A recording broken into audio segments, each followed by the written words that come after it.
میں ہر اعتبار سے تیار تھا الیکشن لڑنے کے لیے، حالانکہ یہ بات میں کھل کر میں نے کی ہے، جناب اختر الایمان صاحب کے سامنے بھی اپنی بات میں رکھ چکا ہوں، بیرسٹر اسد الدین اویسی صاحب کے سامنے بھی میں نے بات رکھ دی تھی، بلکہ ان کو باضابطہ ایک لیٹر اور خط بھی لکھا کہ میں الیکشن لڑنا چاہتا ہوں۔ جو لوازمات ہیں الیکشن کے، اختر الایمان صاحب تو بولتے بھی ہیں کہ بھئی اس کے کچھ اخراجات، اس کے کچھ وہ ہوتے ہیں، معروضات ہوتے ہیں، اسباب ہوتے ہیں، تو میں ہر ایک سبب کو کے اعتبار سے میں تیار تھا، مگر اس بار بھی مجھے موقع نہیں دیا گیا۔ آپ میں سے بہت سے لوگ یہ دل میں سوال آ رہا ہوگا کہ مولانا آپ کو آخر کیا وجہ ہے، آپ تو مولانا آدمی ہیں، کیوں آپ ٹکٹ کے لیے وہ ہیں؟ دیکھیے ایم آئی ایم ایک آواز لگاتی ہے، ہم یہاں ایک قیادت کھڑی کرنا چاہتے ہیں، تو اس آواز کو سن کر ہم نے سوچا کہ بھئی ہم علماء اگر آئیں گے تو قیادت مضبوط ہوگی، بہتر ڈھنگ میں ہوگی، اس لیے ہم نے بے لوث اور بے غرض ہو کر پارٹی میں ہم نے کام کیا، محنت کی کہ قیادت مضبوط کی جائے۔ مگر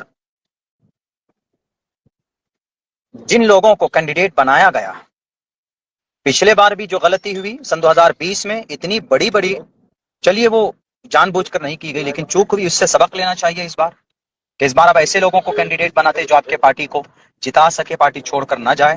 مگر آپ وہی غلطی کر رہے ہیں، بہار صدر اختر الایمان صاحب، ان کی پوری ٹیم، جو پچھلے بار آپ نے جو غلطی کی ہے، ایسے ہی لوگ آپ کی ٹیم میں بھی شامل ہوئے ہیں، آ رہے ہیں، جن کو آپ کینڈیڈیٹ بنا رہے ہیں، اور آپ کو نہیں معلوم کہ اس سے کتنا نقصان ہوگا۔ بہرکیف چلیے، ہم اس بار بھی کوئی وہ نہیں تھا، ہم ہو جاتے، نہیں کرتے، ہم الیکشن میں فائٹ نہیں کرتے، لیکن میں یہ بات آپ کو کہہ رہا ہوں، یہ پتھر کی لکیر ہے، پتھر پر لکھ لیجئے، اختر الایمان صاحب جس آدمی کو آپ نے جو کہ ہارٹ کے اندر کینڈیڈیٹ بنایا ہے، وہ آدمی اس قیادت میں فٹ نہیں آتا جس قیادت کی بات آپ کرتے ہیں، بیرسٹر اسد الدین اویسی صاحب کرتے ہیں، اختر الایمان صاحب آپ کرتے ہیں، اس قیادت میں فٹ نہیں آتا ہے بات۔ ایک ایسا آدمی کیسے قیادت کی کر سکتا ہے جو ایک عالم دین کے اوپر جس نے ہاتھ اٹھایا ہو؟ اس لیے میں استعفیٰ دے رہا ہوں، چونکہ میں ایک ایسے آدمی کو کبھی بھی میں ان کے لیے تعاونوا علی البر والتقوی ولا تعاونوا علی الاثم والعدوان، میں ایسے آدمی کے لیے شہادت اور ایسے آدمی کے لیے میں ووٹ نہیں مانگ سکتا۔ اور پھر آپ نے مجھے ٹکٹ کیوں نہیں دیا ہے؟ کیا کمی تھی بتائیے؟ جو کہ ہاٹ کے اندر پارٹی کو 1 سے لے کر 100 تک کس نے بنایا؟ جو کہ ہاٹ کے گاؤں دیہات تک، 98 بستی تک اور 38 پنچایتوں میں، ہر ایک پنچایت میں 2 2 ٹیم کھڑی کی، کس نے؟ عبداللہ سالم نے کھڑی کی۔ کبھی آپ سے پیسوں کا مطالبہ نہیں ہوا، کبھی آپ سے جو بھی ضرورت کی چیزیں تھی کبھی آپ سے مطالبہ نہیں کیا ہم نے، صرف اس لیے کہ چلو سیمانچل میں قیادت کھڑی ہو رہی ہے، سیمانچل کے لوگ آواز بلند کر پائیں گے، اس لیے ہم نے ساتھ دیا تھا۔ یہاں تک کہ میرے ماتھے پر اویسی والا مولانا لکھ دیا گیا، آپ کو معلوم ہے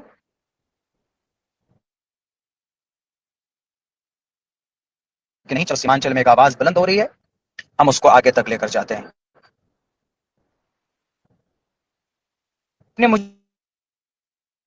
مجھے نہیں دینا چاہتے ہیں تو میں آپ سے 1.5 مہینہ پہلے آیا تھا کہ آپ مجھے بتا دیجئے، آپ مجھے خبر کر دیجئے، میں اپنا راستہ دیکھ لوں گا۔ آپ نے کہا کہ نہیں مولانا، منتھن چل رہا ہے۔ بہرکیف آپ نے منتھن کیا، کیا جو کہ ہاٹ کے عوام میں آپ نے سروے کرایا؟ جو کہ ہاٹ کے عوام کی کیا پسندیدہ؟ 500 کال آپ کے پاس آئے ہوں گے جنہوں میں دعائیں کی گئی ہیں کہ مولانا عبداللہ کو موقع دیجئے۔ پورے بھارت کے اندر میں کتنے عالم دین آپ کی پارٹی کی ترجمانی کر رہے ہیں؟ حضرت مفتی اسماعیل صاحب ہیں، ایم ایل اے ہیں، تو ان کو بھی ایسے ٹکٹ نہیں ملا، پہلے وہ کانگریس کے ودھائک رہ چکے ہیں۔ 2 عالم دین کھل کر لگا ہوا تھا سیمانچل میں، آپ ہمیں ٹکٹ دے دیتے، ہم نہیں لڑتے۔ اگر اچھا کینڈیڈیٹ آپ اتارتے جو کہ ہاٹ کے اندر، تو ہم نہیں لڑتے، سمرتھن کر دیتے۔ ہم یہ بات آپ کو پہلے بھی کہہ کے آئے، اس دن بھی کہہ کر کے آئے تھے، لیکن نہیں، آپ نے ایک ایسے آدمی کو دیا۔ آپ پوچھ لیجئے، 100 آدمیوں کو کھڑے کیجئے لائن پہ جو کہ ہاٹ ودھان سبھا میں، اور ان سے سروے کیجئے کہ کس کو ٹکٹ ملنا چاہیے تھا، لیکن نہیں معلوم آپ نے یہ فیصلہ کیوں کیا، کیسے ان کو ٹکٹ دیا۔ میں یہ سب باتوں میں نہیں جاؤں گا، عوام تو جانتی ہے۔